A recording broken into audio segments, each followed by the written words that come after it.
میں نے پہلے بھی بتایا تھا کہ میں اکثر ان جوڑوں کو جو کسی نصیحت کے لیے کہتے ہیں یہ کہا کرتا ہوں کہ اپنی زبان، کان، آنکھ کا صحیح استعمال ایک دوسرے کے لیے کرو تو تمہارے مسائل کبھی پیدا نہیں ہوں گے۔ زبان کا استعمال اگر نرمی اور پیار سے ہو تو کبھی مسائل پیدا نہ ہو۔ اسی طرح اب عموماً تو دیکھا گیا ہے کہ چاہے وہ مرد ہیں یا عورتیں ہیں، جب مقدمات آتے ہیں، جھگڑے آتے ہیں، تو یہ زبان ہے مرد یا عورت کی جو ان جھگڑوں کو طول دیتی چلی جاتی ہے،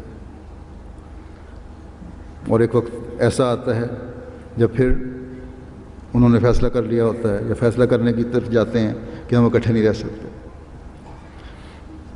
اسی طرح دونوں طرف کے رحمی رشتوں اور دوسری ایسی باتوں جن کے سننے سے کسی قسم کی بھی تلخی کا احتمال ہو، ان سے اپنے کان بند کر لو۔ بعض دفعہ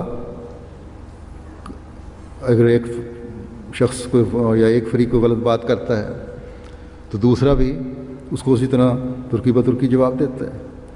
اگر جھگڑے کو ختم کرنے کے لیے کان بند کر لیے جائیں تھوڑے وقت کے لیے تو بہت سارے مسائل وہیں دب سکتے ہیں، سوائے اس کے کہ وہ مرد یا عورتیں جو عادی جھگڑنے والے ہوں، ان کے علاوہ عموماً جھگڑے نہیں ہوتے۔ بس کان بند کر لو، امن میں آ جاؤ گے۔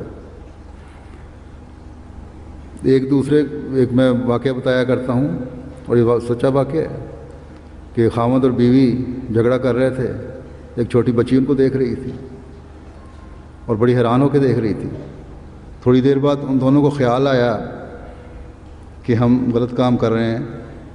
اپنی شرمندگی مٹانے کے لیے ویسے بچی سے پوچھا، کیا تمہارے ماں باپ نہیں لڑتے، امی ابا نہیں لڑتے، یا سختی سے نہیں بولتے ایک دوسرے سے، یا ناراض نہیں ہوتے؟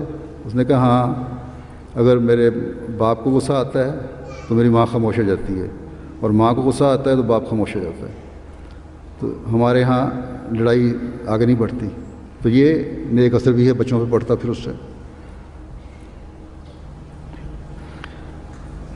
ایک دوسرے کی برائیوں کو دیکھنے کے لیے آنکھیں بند رکھو، اور ایک دوسرے کو اچھائیاں دیکھنے کے لیے اپنی آنکھیں کھلی رکھو۔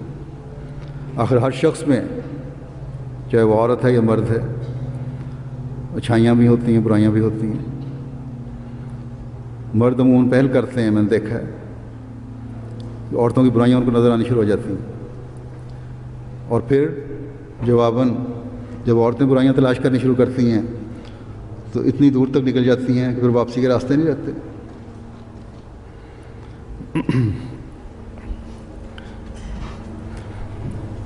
پھر ایسی ناجائز چیزوں کی طرف آنکھ اٹھا کر بھی نہیں دیکھنا چاہیے جن سے تمہارے تقویٰ پر حرف آتا ہو۔ تو یہ چیزیں پھر گھر کے مسائل جن سے آپس کے اعتماد کو ٹھیس لگتی ہے، یہ اگر آنکھوں کو پاکیزگی رکھو تو پھر یہ ٹھیس نہیں لگتی اور یہ مسائل ختم ہو جاتے ہیں۔ پھر اپنے دل کو ناجائز باتوں کی آماجگاہ نہ بننے دو، اس کو اللہ تعالیٰ کے خوف سے بھرے رکھو، کبھی مسائل نہیں پھر پیدا ہوتے۔ کبھی شیطان چور دروازے سے دل میں داخل ہو کر گھروں میں فساد پیدا نہیں کرتا۔